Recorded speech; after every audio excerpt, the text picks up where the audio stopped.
إن الحمد لله نحمده ونستعينه ونستغفره ونعوذ بالله من شرور أنفسنا ومن سيئات أعمالنا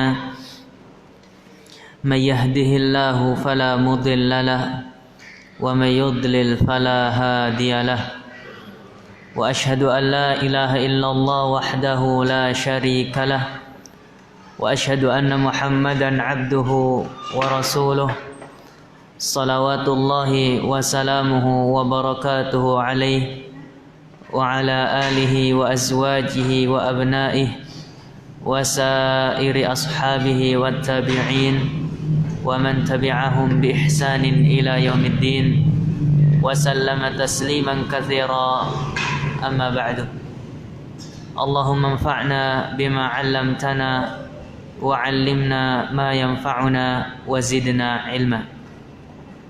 Ikhwani fiddin, a'azzani Allah wa iyyakum ajma'in. Alhamdulillah, kita bersyukur kepada Allah Subhanahu wa taala yang banyak memberikan kepada kita kenikmatan.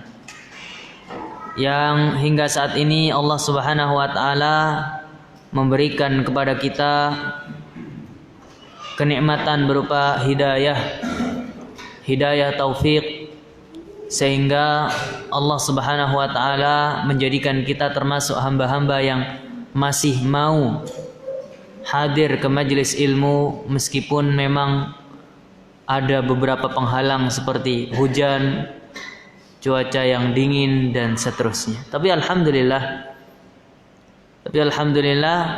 Allah jadikan kita adalah salah satu di antara hamba-hamba Allah Subhanahu wa taala yang masih mau hadir ke majelis ilmu yang semoga dirahmati oleh Allah Subhanahu wa taala ini.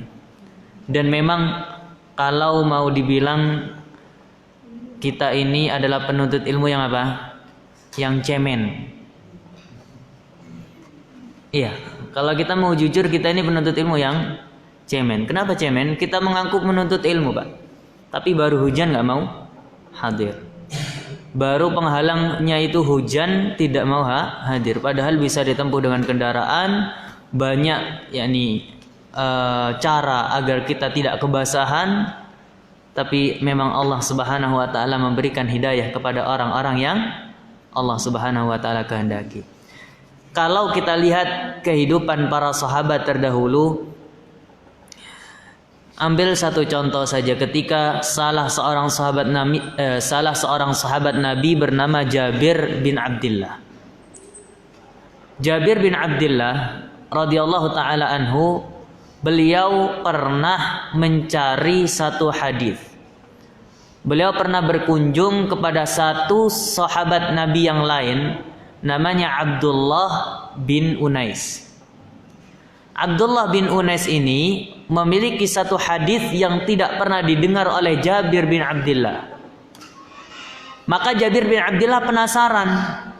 Langsung beliau pergi dari Madinah menuju tempat tinggalnya Abdullah bin Unais. Kalau kita mau tahu kira-kira di mana rumahnya Abdullah bin Unais, bukan di Madinah, bukan di Makkah.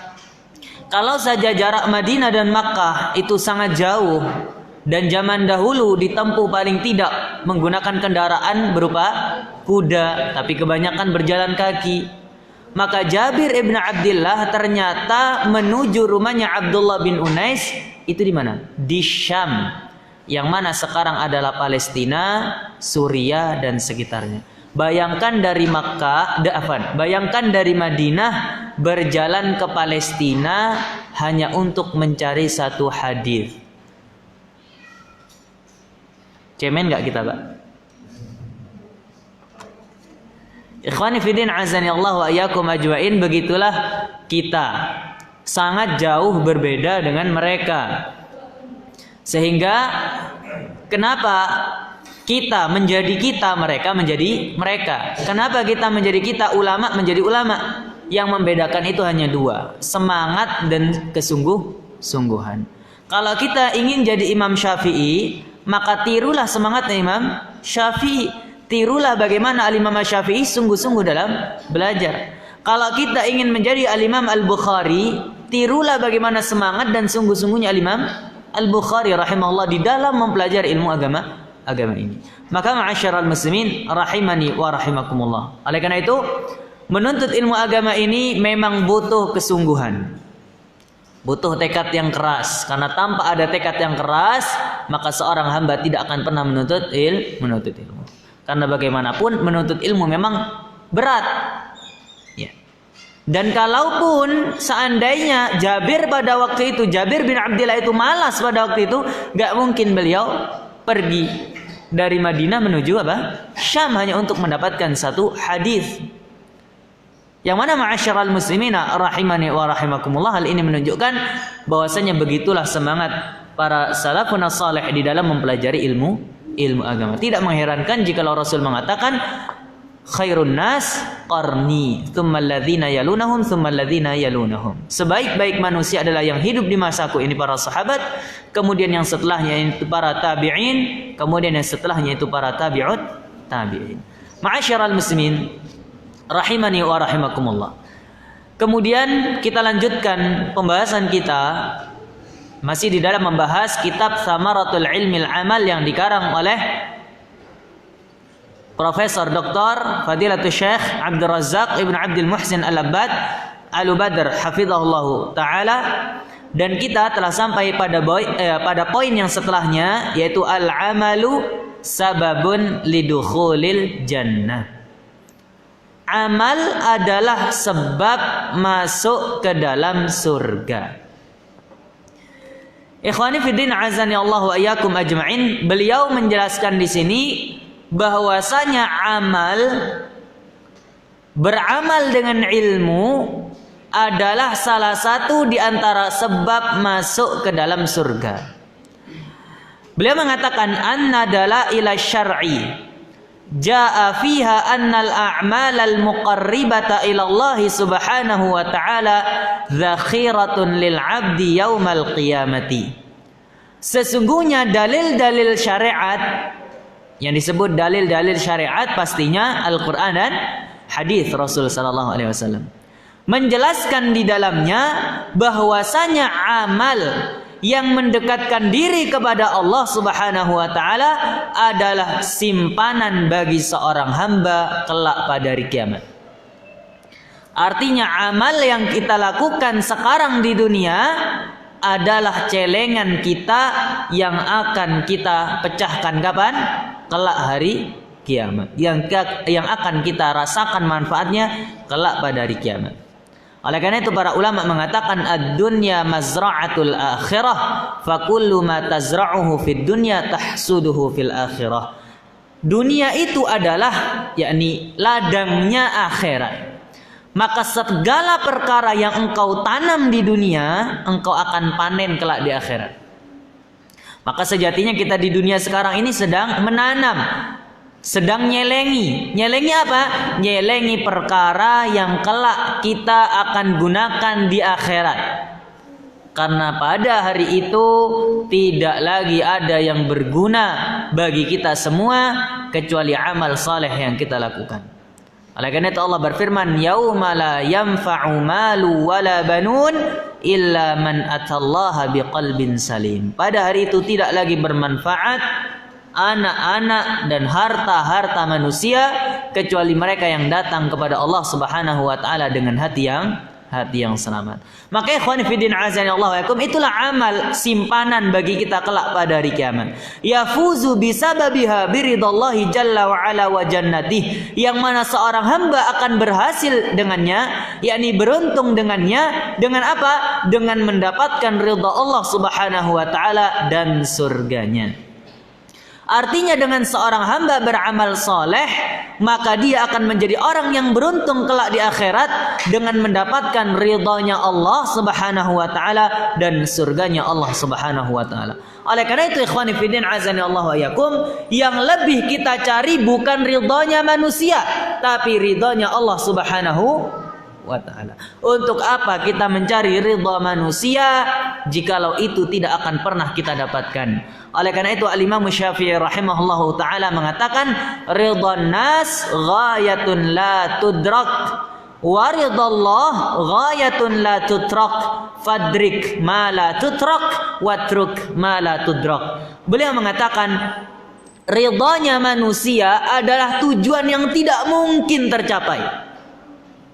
Jadi tidak mungkin yakni seorang manusia bisa mendapatkan ridhonya semua manusia. Nggak mungkin, Pak. Tidak mungkin ada satu manusia yang diridhai oleh semua yang ada di bumi ini. Nggak mungkin. Pasti ada pro, pasti ada kontra. Pasti ada yang membela, pasti ada yang menghujat. Dan begitulah. Oleh karena itu, celaan dan pujian manusia itu bukan standar kebenaran. Allah tidak menjadikan pujian manusia itu sebagai standar kebenaran. Bukan pula celaan manusia menjadi standar kebatilan, tidak. Karena orang yang melakukan kebaikan, ada nggak yang memuji? Ada. Ada nggak yang mencela? Banyak. Orang yang melakukan keburukan, ada nggak yang mencela? Ada. Tapi ada nggak yang memuji? Banyak. Ikhwani fiddin azani Allah wa yakum. Oleh karena itu, celaan dan pujian manusia itu tidak dianggap sama sekali. Sehingga tidak bisa dikatakan, oh yang dipuji manusia dianggap baik. Artinya yang dipuji manusia berarti dia benar, yang dicela manusia salah. Tidak. Maka ikhwan fiddin azani Allah wa iyyakum, karena sesungguhnya kata beliau, ridhonya manusia adalah tujuan yang tidak mungkin tercapai. Jadi nggak mungkin ada orang yang diridhoi oleh semua manusia, nggak mungkin. Waridallah ghayatun la tutrak. Sedangkan ridhonya Allah adalah tujuan yang tidak boleh kita tinggalkan, kata beliau. Maka kita nggak mungkin bisa meninggalkan ridhonya Allah Subhanahu wa taala. Maka kita beribadah, kita beramal saleh, sejatinya kita melakukannya untuk apa? Untuk mendapatkan ridhonya Allah Subhanahu wa taala. Maka beliau menasihatkan, fadrik mala tutrak, maka carilah sesuatu yang tidak boleh engkau tinggalkan. Apa itu? Ridhonya Allah. Dan tinggalkan sesuatu yang tidak mungkin engkau capai. Apa itu? Ridhonya manusia. Maka cari ridhonya Allah, jangan mencari ridhonya manusia. Karena yang bisa membuat kita beruntung atau tidak beruntung adalah ridhonya Allah, bukan ridhonya manusia. Ikhwani fiddin azani Allah wa yakum, manusia itu sekalipun mereka memuji sampai mulut mereka berbusa sekalipun, kita nggak bakal nambah ganteng. Dan paling-paling yang kita dapatkan hanya apa? Harta mungkin. Anda bilang hanya mungkin karena belum tentu. Atau mungkin yang kita dapatkan ketenaran, itu pun hanya mungkin. Tapi ketika Allah Subhanahu wa taala yang ridha, apa yang kita dapatkan? Selamat dari neraka, masuk ke dalam surga. Pasti atau mungkin? Pasti. Karena orang yang Allah ridhai adalah mereka yang masuk ke dalam surga. Allah berfirman, kata Allah Subhanahu wa taala, ulaika hum khairul bariyah, jazaohum 'inda rabbihim jannatu 'adnin tajri min tahtihal anhar khalidina fiha abada radhiyallahu anhum wa radu'an. Siapa yang Allah sifati dengan mereka ridha kepada Allah dan Allah ridha kepada mereka? Siapa mereka? Merekalah yang Allah berikan balasan berupa apa? Surga Firdaus yang mengalir di bawahnya sungai mereka kekal di dalamnya. Artinya orang yang diridhai oleh Allah pasti masuk ke dalam surga. Pasti, ikhwan fillah azani Allah. Sedangkan manusia nggak punya surga. Makanya untuk apa kita cari ridhanya manusia? Sedangkan manusia tidak punya surga, nggak punya neraka. Tapi carilah ridhonya Allah, yang mana dialah Allah yang memiliki surga dan memiliki neraka. Ma'asyiral muslimin rahimani wa rahimakumullah. Oleh karena itu, jangan sampai sekali-kali kita ini menjadi hamba-hamba yang justru menggadaikan yakni murkanya Allah demi untuk menggapai ridhonya manusia. Artinya kita rela membeli murkanya Allah demi untuk mendapatkan ridhonya manusia. Dan itu disampaikan oleh Rasul sallallahu alaihi wasallam. Kata Rasul sallallahu alaihi wasallam, man talaba ridallah min sakhatin nas radiya anhu Allah wa arda anhu nas. Kata Rasul sallallahu alaihi wasallam, barang siapa yang mencari ridhonya Allah Subhanahu wa taala, meski manusia murka kepadanya, maka Allah pasti ridho kepada dia, dan lambat laun Allah jadikan manusia ridho kepada dirinya. Ikhwani fillah azanallahu yakum, perhatikan sabda Rasulullah. Buktinya nyata. Barang siapa yang mencari ridho Allah, meskipun manusia membenci dirinya, Allah akan ridho kepada dirinya, dan Allah akan menjadikan manusia ridho kepada dirinya. Perhatikan ikhwan fillah, Rasul sallallahu alaihi wasallam, beliau mencari ridhonya siapa? Allah atau mencari ridhonya kaumnya? Orang-orang kafir Quraisy mencari ridhonya Allah Subhanahu wa taala. Oleh karena itu ketika beliau berusaha dihentikan dakwahnya, dihalangi dakwahnya, apakah beliau menyerah? Tidak. Bahkan beliau ditawari, wahai Muhammad, kalau engkau minta kedudukan, katakan, kami akan berikan kedudukan terbaik bagimu. Kalau engkau ingin wanita, katakan, kami akan nikahkan engkau dengan wanita tercantik dari kami. Tapi berhentilah untuk mencela dan mengolok-olok Tuhan-Tuhan kami. Apakah Rasul sallallahu alaihi wasallam mengatakan, oh iya bagus kalau begitu? Tidak. Kenapa? Karena yang dicari oleh Rasul sallallahu alaihi wasallam adalah ridhonya manusia sekalipun kaumnya itu murka. Apa jadinya? Allah ridho kepada Rasul sallallahu alaihi wasallam, dan Allah jadikan manusia ridho kepada Rasul sallallahu alaihi wasallam. Lihat, kaumnya yang dulu kufur kepada Rasulullah, mengingkari Rasul sallallahu alaihi wasallam, mereka lambat laun akhirnya ridha kepada Rasul sallallahu alaihi wasallam. Lihat bagaimana salah seorang sahabat bernama Thumamah bin Utsal, yang beliau yakni salah satu pemuka di negeri Yamamah. Beliau ini beliau pernah mengatakan ketika beliau baru masuk Islam, beliau mengatakan, dahulu tidak ada manusia yang paling aku benci kecuali Muhammad. Ya. Namun ketika aku masuk Islam, tidak ada manusia yang paling aku cintai kecuali Rasulullah sallallahu alaihi wasallam. Lihat bagaimana ikhwani fiddin, Umar ibn Khattab radhiyallahu an, beliau adalah orang yang benci luar biasa kepada Rasul sallallahu alaihi wasallam ketika beliau masih musyrik.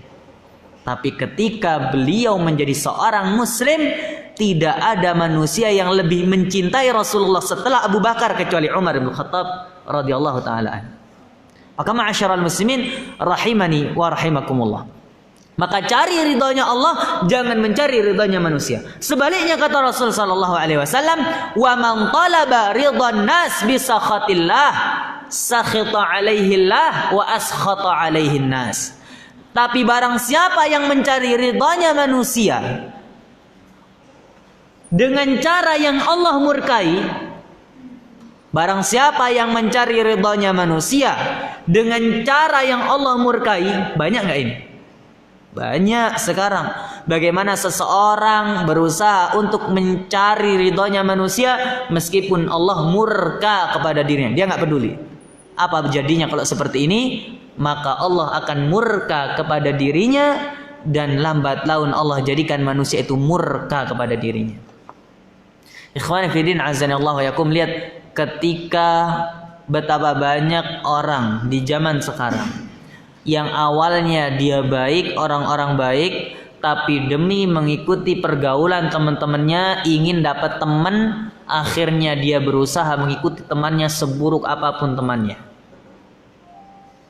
Ya, seburuk apapun temannya. Akhirnya temannya narkoba, dia ikut narkoba. Temannya khamar, dia ikut khamar. Kemudian ikhwani fiddin azanallahu yakum, dia mencari ridha manusia, ridha temannya, dan menggadaikan murkanya Allah. Dia mencari ridha temannya ini dengan cara yang dimurkai oleh Allah Subhanahu wa taala. Apa jadinya? Allah murka kepada dia. Dan lihat, lambat laun teman-temannya pun akan murka kepada dirinya. Ikhwani fiddin azanallahu yakum, oleh karena itu orang yang paling merugi adalah orang yang mencari ridhanya manusia dan tidak pernah peduli apakah Allah itu murka atau Allah ridha. Ikhwani fiddin azanallahu yakum, Dan seorang ketika beramal dengan amal saleh, maka dia akan beruntung dengan mendapatkan surganya Allah Subhanahu wa taala.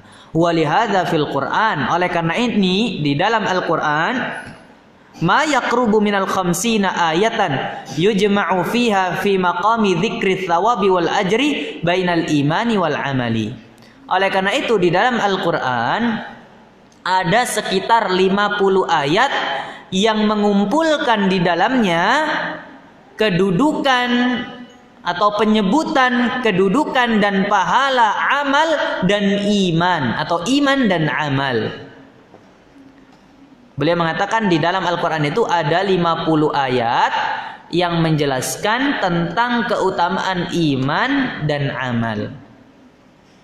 Ada hal yang mengherankan di sini. Ma'annal amala dakhilun fi musammal iman. Beliau mengatakan padahal amal itu masuk di dalam konsep keimanan. Kita merujuk pembahasan akidah. Perhatikan ikhwani fillah azanillahu yakum, bagaimana akidah Ahlussunnah wal Jamaah di dalam memahami keimanan. Masih ingat? Masih ingat? Bagaimana akidah Ahlussunnah wal Jamaah di dalam meyakini dan memahami keimanan?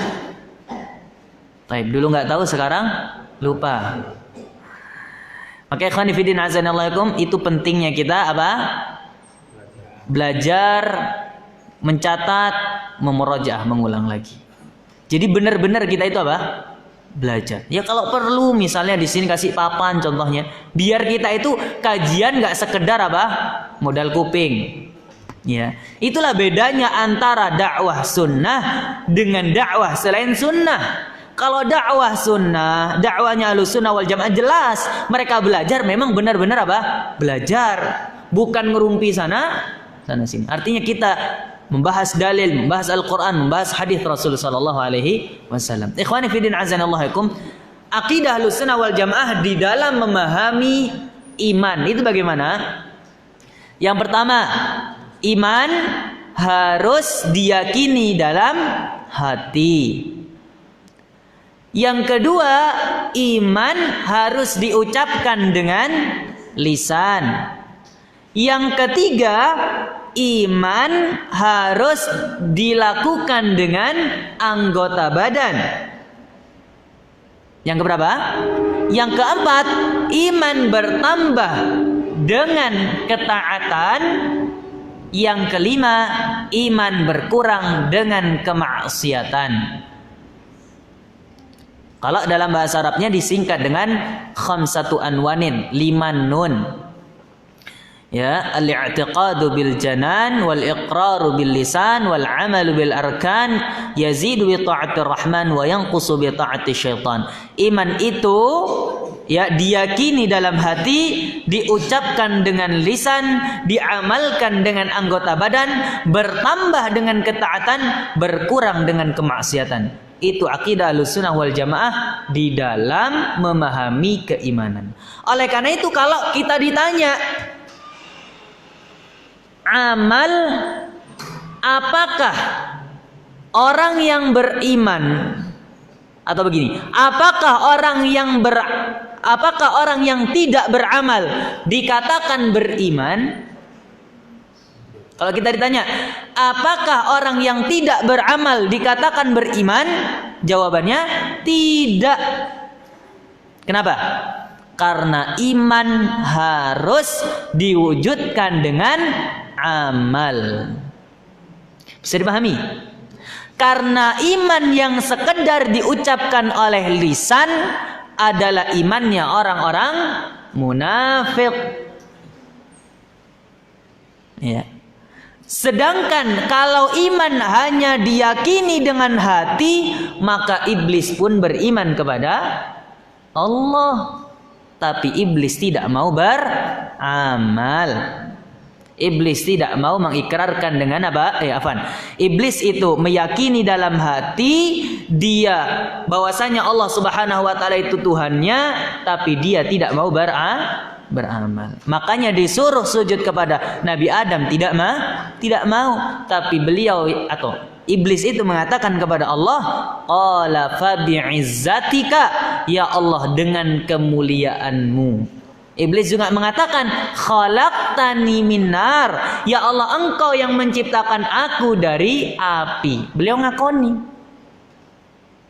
Oleh karena itu ikhwani fiddin azanallahu wa yakum, iman itu bukan sekedar yang ditancapkan atau yang diyakini oleh hati, bukan yang sekedar diyakini oleh atau diikrarkan oleh lisan, tapi juga yang diamalkan oleh anggota badan. Oleh karena itu amal adalah iman, iman itu ya amal. Bisa dipahami ya? Sehingga tidak bisa dipisahkan antara iman dengan amal. Oleh karena itu yang menyelisih akidah Ahlussunnah wal Jamaah dalam masalah iman disebut dengan murji'ah. Diambil dari kata irja, yakni bermakna takhir. Irja itu maknanya mengakhirkan. Takhirul amal an musammal iman. Karena mereka mengakhirkan amal di luar konsep keimanan. Apa bedanya? Jadi begini, kalau orang murji'ah itu, orang murji'ah mengatakan amal bukan termasuk keimanan. Artinya amal tetap wajib, tapi seandainya ditinggalkan imannya ya tetap sempurna. Bisa dipahami ya? Tapi menurut Ahlussunnah wal Jamaah, amal itu ya iman.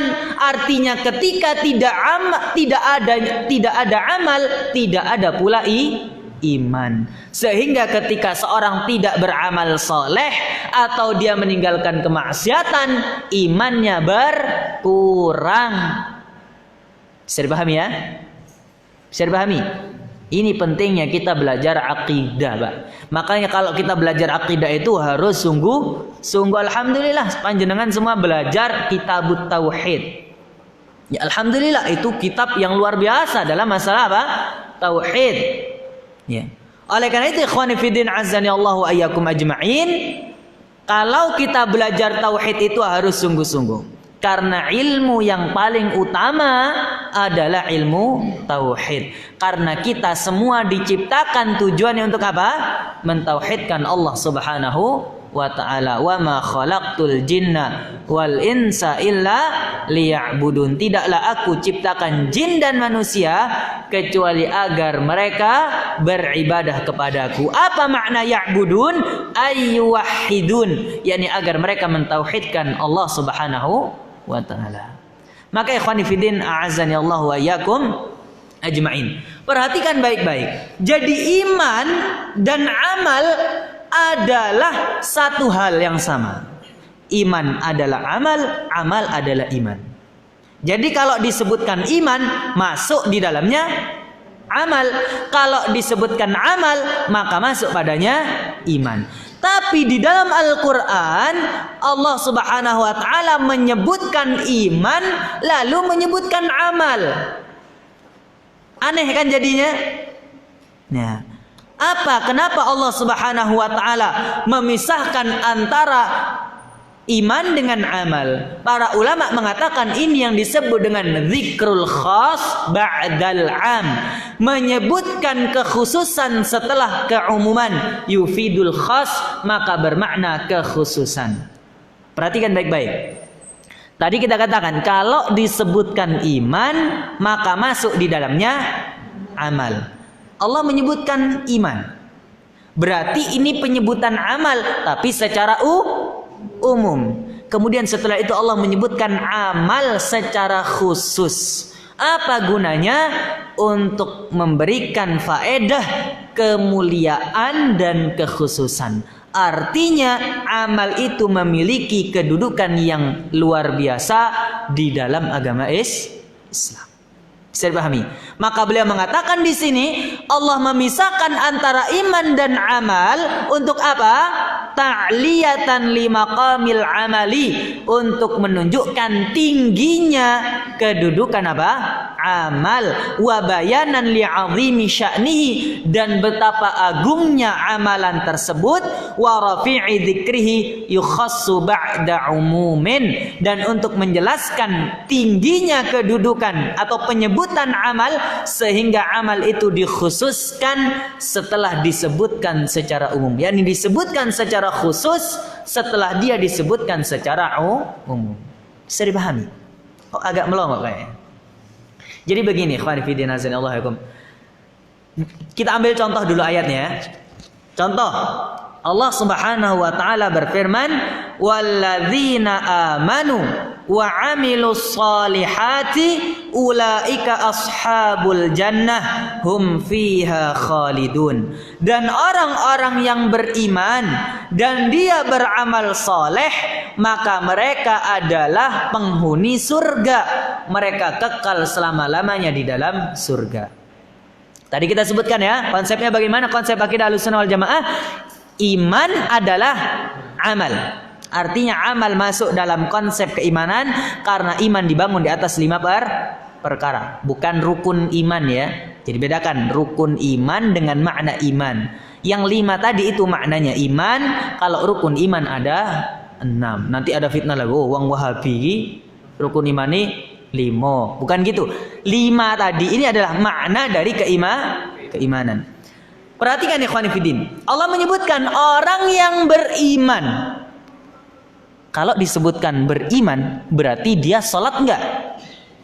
Sholat. Berarti dia beramal soleh. Tapi kemudian setelah itu Allah menyebutkan, dan mereka beramal soleh. Bisa dipahami ya? Barang siapa yang beriman, padahal iman itu masuk di dalamnya adalah amal soleh. Kemudian Allah sebutkan lagi, dan mereka beramal soleh. Ini disebutkan secara khusus setelah menyebutkannya secara umum. Bisa dipahami ya? Contoh nih, ini kan jamaah Imam Syafi'i juga namanya ya. Datang jamaah Masjid Imam Syafi'i dan Mas Bambang. Padahal kalau kita sebutkan jamaah Masjid Imam Syafi'i, Mas Bambang masuk nggak? Masuk. Tapi setelah itu disebutkan terpisah. Untuk apa? Menjelaskan secara khusus setelah menyebutkannya secara umum. Ini untuk menunjukkan bahwasanya yang khusus ini memiliki kedudukan yang tinggi. Bisa dipahami ya? Baik. Oleh karena itu ikhwani fiddin azanillahu yakum, kata Allah Subhanahu wa taala, orang-orang yang beriman dan orang-orang yang beramal saleh, merekalah penghuni surga. Berarti siapa orang-orang yang akan menghuni surga? Mereka yang beriman dan beramal saleh.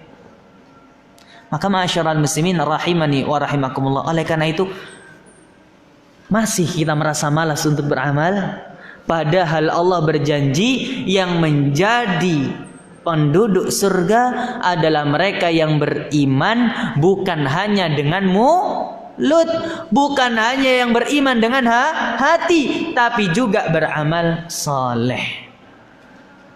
Bisa jadi makna dari ayat ini yang menjadikan kekal di dalam surga itu tanpa masalah. Maksudnya? Selain tadi orang yang beriman dan orang yang beramal soleh, mereka masuk surga dan mereka kekal di dalamnya. Iya. Bisa jadi yang ditekankan amal soleh tersebut yang menjadikan kekal di dalam surga. Nah, orang yang masuk ke dalam surga pasti kekal. Jadi berbeda, perhatikan ya, berbedanya antara orang masuk surga dengan orang yang masuk neraka. Orang yang masuk surga hanyalah orang yang beriman. Artinya orang yang gak beriman tidak mungkin masuk surga. Orang yang wafat di atas kekufuran tidak mungkin masuk surga. Bukan saya mengatakan, Allah tadi. Ya, kita yakini. Oleh karena itu, begini konsepnya. Orang yang beriman pasti masuk surga. Orang yang beriman pasti masuk surga, meskipun nanti nyemplung dulu di neraka. Kenapa nyemplung di neraka? Karena memiliki dosa. Oleh karena itu Nabi SAW bersabda, Allah kelak akan berfirman, akhriju minan nari man kana fi qalbihi mithqalu dzarratin min kibrin. Keluarkan dari neraka orang yang di hatinya punya keimanan meskipun sebesar biji sawi. Iman sebesar biji sawi itu yang akan menyelamatkan seorang dari neraka. Artinya begini Pak, orang yang masuk surga pasti kekal, nggak mungkin dia masuk ke neraka. Tapi yang masuk neraka tidak semuanya kekal. Bisa dipahami ya? Bisa dipahami? Karena yang kekal di neraka hanyalah orang kafir yang wafat di atas kekafirannya. Sedangkan yang masuk ke dalam surga adalah orang-orang yang beriman. Apakah tidak ada orang yang beriman masuk neraka? Ada. Ada orang yang beriman yang masuk neraka. Siapa mereka? Yang bermaksiat, yang berzina, yang mencuri. Mereka akan masuk ke dalam neraka. Dicuci dulu dosa-dosanya. Ketika sudah bersih dari dosanya, maka dia akan dimasukkan ke dalam neraka. Akan dimasukkan ke dalam surga. Apa yang membuat dia masuk ke dalam surga? Iman. Bisa dipahami ya? Ingat, kalau sudah dikatakan iman, berarti dia juga beramal. Jadi iman itu ya orang yang beramal, bukan hanya yang meyakini dalam hati atau yang mengucapkan dengan lisan. Bisa dipahami? Ingat ya, akidah Ahlussunnah wal Jamaah membangun iman di atas 5 perkara tadi. Ya, sedangkan rukun imannya ada 6. Ikhwani fillah azani Allah wa yakum. Oleh karena itu, jangan pernah malas lagi untuk beramal. Untuk beramal soleh. Kenapa kita malas? Karena sejatinya orang yang malas beramal soleh berarti dia malas masuk surga. Kan gitu. Maka ikhwani fiddin azani Allah wa iyyakum ajmain. Lihat. Allah Subhanahu wa taala nyuruh kita untuk masuk surga itu bukan ayo merangkak masuk surga, enggak. Allah tidak merintahkan ayo kalian yakni berjalan menuju surga, tidak. Tapi Allah ungkapkan dengan apa? Wasari'u ila maghfiratin min rabbikum wa jannatin 'arduha as-samawati wal ard u'iddat lil muttaqin. Bersegeralah kalian. Artinya orang bersegera itu ngapain? Kalau bisa lari. Bersegeralah kalian untuk mendapatkan ampunan Allah agar kalian mendapatkan surga yang seluas langit dan bumi yang Allah siapkan bagi orang-orang yang bertakwa. Maka ikhwani fiddin azani Allah yakum, jangan malas kita beramal. Ya. Kalau kita paham bahwasanya kita masuk ke dalam surga itu dengan iman dan amal kita, lalu bagaimana mungkin kita ini malas untuk beribadah? Artinya kita malas, enggan untuk masuk ke dalam surganya Allah Subhanahu wa taala. Maka ikhwani fiddin azani Allah wa iyyakum ajmain. Maka dari sini perhatikan baik-baik. Beramal harus sebanyak mungkin. Dan yang terpenting, beramal harus sebaik mungkin, sebagus mungkin. Artinya banyak bukan berarti sembarangan. Kalau banyak sembarangan percuma.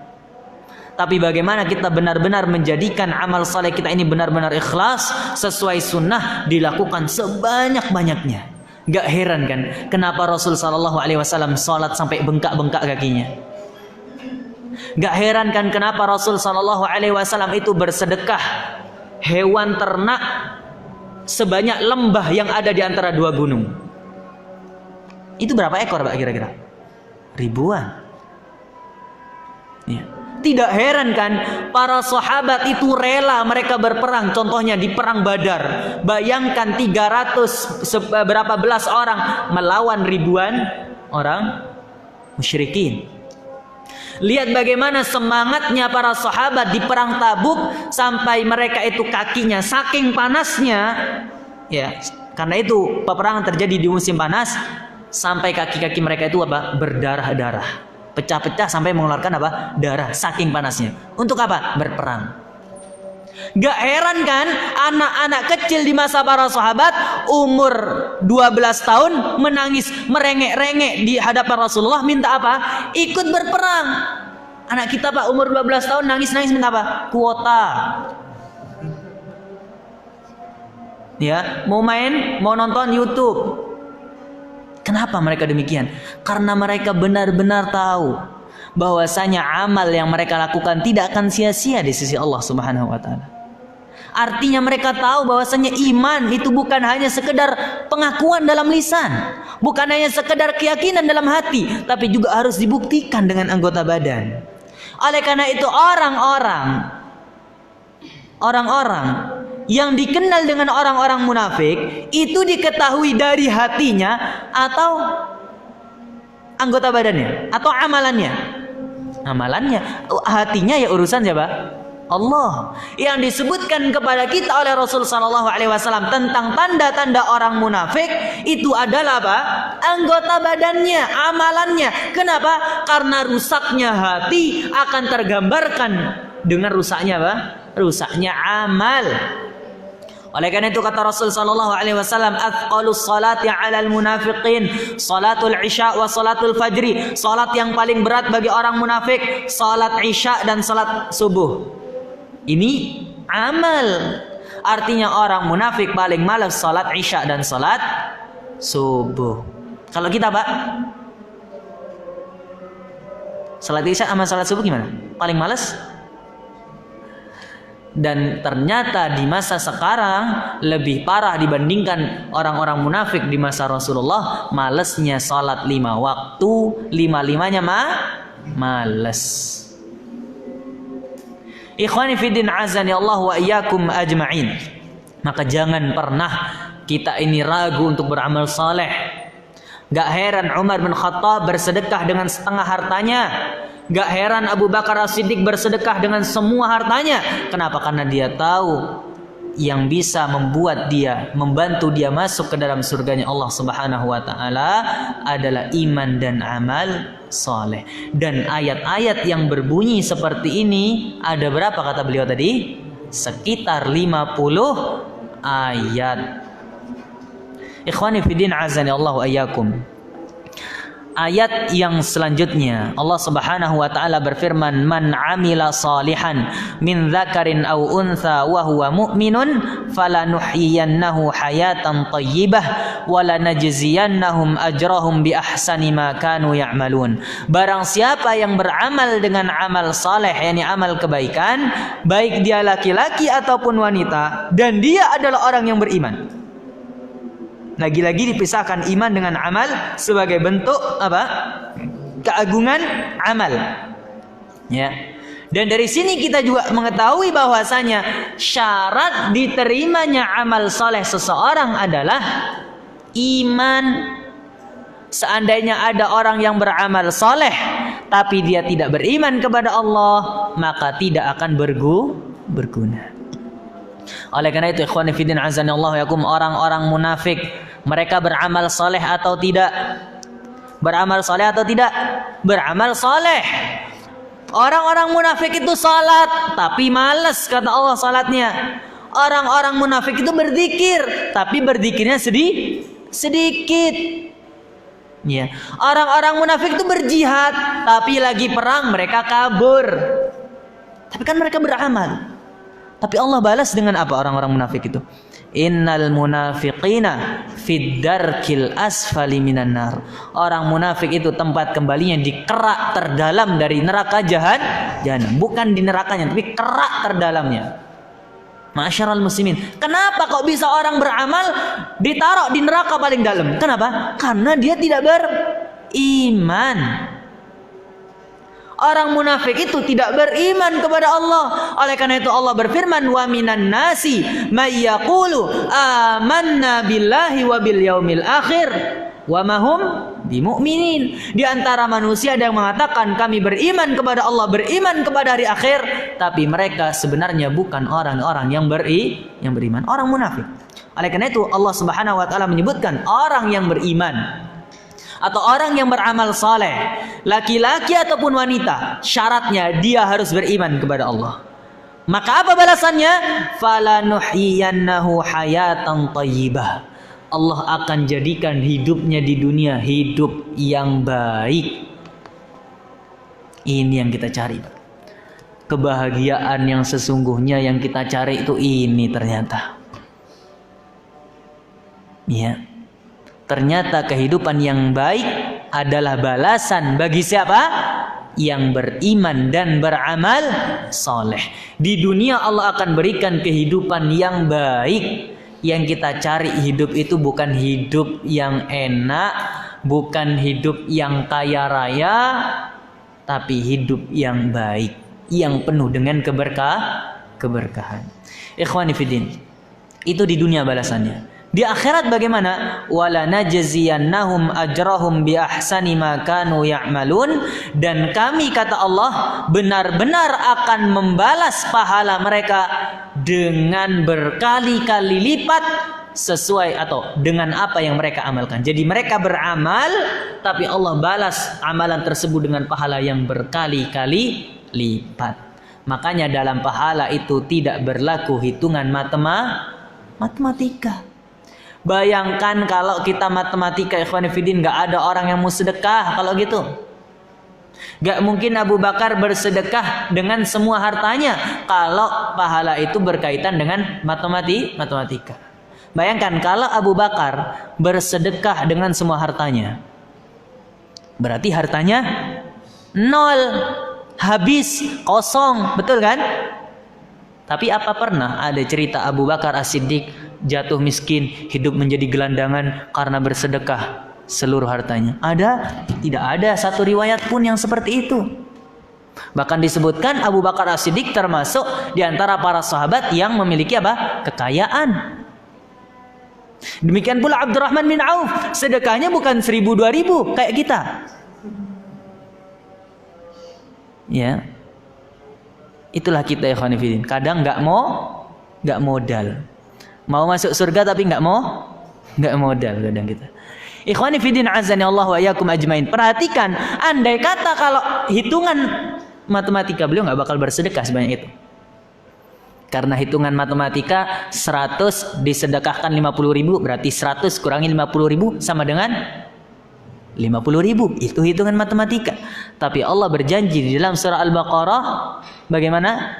Matsalul ladzina yunfiquna amwalahum fi sabilillah kamatsali habbatin ambatat sab'a sanabil fi kulli sumbulatin mi'atu habbah. Ya. Orang yang bersedekah di jalan Allah itu permisalannya seperti orang yang menanam satu biji menumbuhkan 7 tangkai. 7 tangkai, pada setiap tangkai ada 100 biji. Artinya satu biji menumbuhkan 700 biji. Masuk Pak matematikanya? Nggak masuk. Nggak ada Pak, pengurangan itu bisa-bisa nambah. Tapi itulah pahala di sisi Allah Subhanahu wa ta'ala. Maka masyarul muslimin rahimani wa rahimakumullah, jangan pernah ragu untuk kita ini apa? Beramal soleh sebanyak apapun amal soleh kita. Kalau kita ini banyak beramal soleh, kadang kita ini susah cari uang, Ustaz. Betul ya? Kalau kita banyak-banyak amal soleh kan kapan kita kerjanya? Itulah salahnya kita. Kerja yang semangat, jangan lupa ibadah. Betul? Salah. Yang betul, ibadah yang banyak, jangan lupa kerja. Kerja itu hanya jangan lupa kata Allah. Makanya itu Allah Subhanahu wa ta'ala mengatakan, apa kata Allah Subhanahu wa ta'ala? Wala tansa nasibaka minad dunya. Jangan lupa engkau punya bagian dari dunia. Hanya jangan lupa. Artinya kita untuk dunia ini hanya menyempatkan waktu sejenak, kemudian balik lagi menuju ibadah. Kalau kita Pak, kebalik. Ibadah harus disempatkan, kemudian setelah itu balik lagi ke dunia. Padahal Pak, banyak enggak orang yang sampai enggak sholat demi lembur kerja, tapi ternyata enggak kaya-kaya? Banyak. Padahal ternyata Allah Subhanahu wa ta'ala telah berfirman di dalam hadis qudsi. Apa kata Allah? Ya ibna Adam, tafarragh li ibadati amla sadraka ghinan wa asudda anka faqraka. Wahai anak Adam, sempatkan waktumu untuk beribadah kepadaku. Artinya kita ibadah ini bukan nunggu sempat, tapi memang kita harus menyempatkan waktu kita. Apa balasannya? Aku akan penuhi dadamu dengan kekayaan. Karena kekayaan yang sesungguhnya yang ada dalam hati, bukan yang ada dalam tangan. Yang ada di tangan bisa saja hilang, tapi yang ada dalam hati tidak mungkin ada yang bisa mencuri. Maka ikhwani fillah, kemudian apa kata Allah? Wa asudda anka faqraka. Allah akan hilangkan darimu kefakiran. Susah-susahmu Allah akan hilangkan. Dengan apa? Dengan kita menyempatkan waktu kita untuk beramal saleh, beribadah kepada Allah Subhanahu wa taala. Oleh karena itu ikhwani fillah, maka perbanyaklah amal saleh, karena amal saleh adalah sebab kita masuk ke dalam surga. Di akhir pembahasan, beliau menyebutkan satu hadis. Rasul sallallahu alaihi wasallam bersabda, kata Rasul, la yudkhila ahadan amaluhu al-jannata. Rasul mengatakan, sesungguhnya setiap kalian tidak akan pernah bisa masuk surga hanya karena amal solehnya. Bertentangan nggak sama ayat tadi? Bertentangan nggak sama ayat tadi, Pak? Apa kata Rasul? Sesungguhnya setiap dari kalian tidak akan pernah masuk surga hanya karena amal solehnya. Bertentangan nggak sama yang tadi, sama ayat tadi? Jawabannya tidak. Jawabannya tidak bertentangan. Perhatikan baik-baik. Kita lanjutkan dulu hadisnya ya. Maka para sahabat heran dengar perkataan ini. Ternyata bukan hanya kita yang heran. Para sahabat juga heran. Wala anta ya Rasulullah. Apakah engkau juga demikian wahai Rasulullah? Apakah engkau juga gak bisa masuk surga hanya karena amalmu wahai Rasulullah? Rasul mengatakan apa? Wala ana. Aku pun begitu. Aku pun gak bisa masuk surga hanya karena amalku. Coba. Padahal Rasulullah amalnya sedikit atau banyak? Banyak. Sangat banyak. Tidak ada manusia yang paling banyak amal salehnya kecuali Rasul sallallahu alaihi wasallam. Dan pasti diterima. Kalau kita sudah sedikit belum tentu diterima. Ikhwani fillah azanillahu yakum. Tapi Rasul mengatakan, aku pun tidak bisa masuk surga hanya karena amalku. Lalu Rasul mengatakan, illa ayyataghammadani Allahu birahmatih. Tapi Allah Subhanahu wa taala telah memberikan kepadaku rahmatnya. Dari hadis ini kita tahu bahwasanya yang membuat kita masuk ke dalam surga adalah rahmatnya Allah. Yang bisa memasukkan kita ke dalam surga adalah rahmatnya Allah Subhanahu wa taala. Kalau kita tidak mendapatkan rahmatnya Allah, maka kita tidak akan pernah bisa masuk surga. Terus gimana dong sama ayat yang tadi? Perhatikan baik-baik. Adapun ayat tadi yang menyatakan orang-orang yang beriman dan beramal soleh mereka adalah penghuni surga. Perhatikan baik-baik. Amal adalah sebab masuk surga. Sedangkan rahmatnya Allah adalah yang memasukkan ke dalam surga. Jelas tidak bedanya? Sangat berbeda. Jadi begini, bedakan antara sebab dengan yang memasukkan ke dalam surga.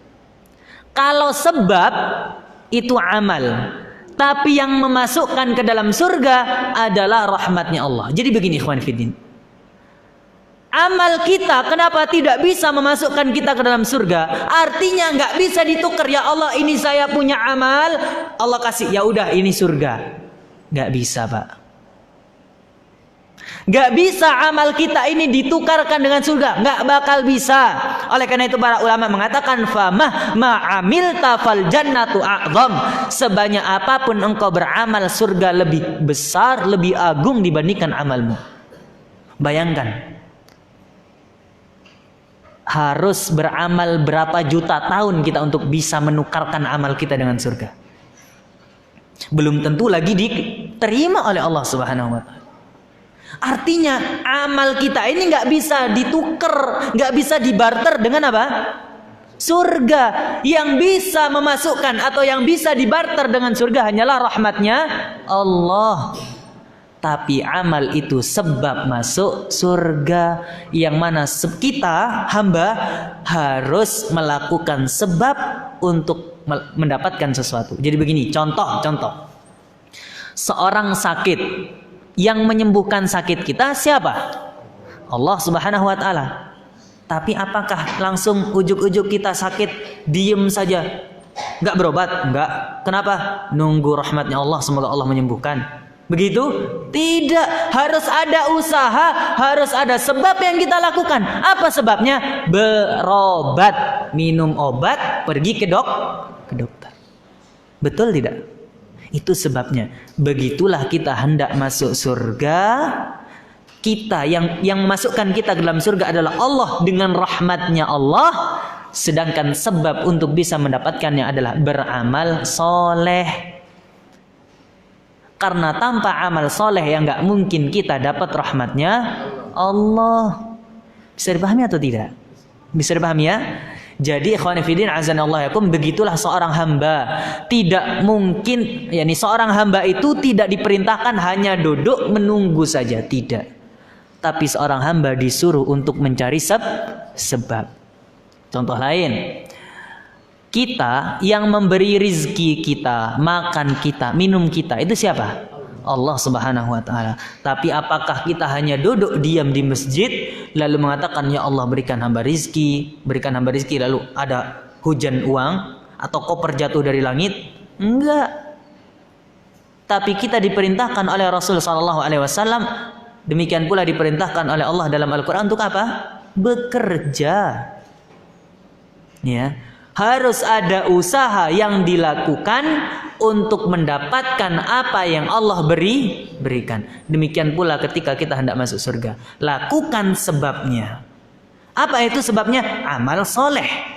Lalu kita serahkan hasilnya kepada Allah. Apa yang memasukkan kita ke dalam surga? Rahmatnya Allah Subhanahu wa taala. Bisa dipahami?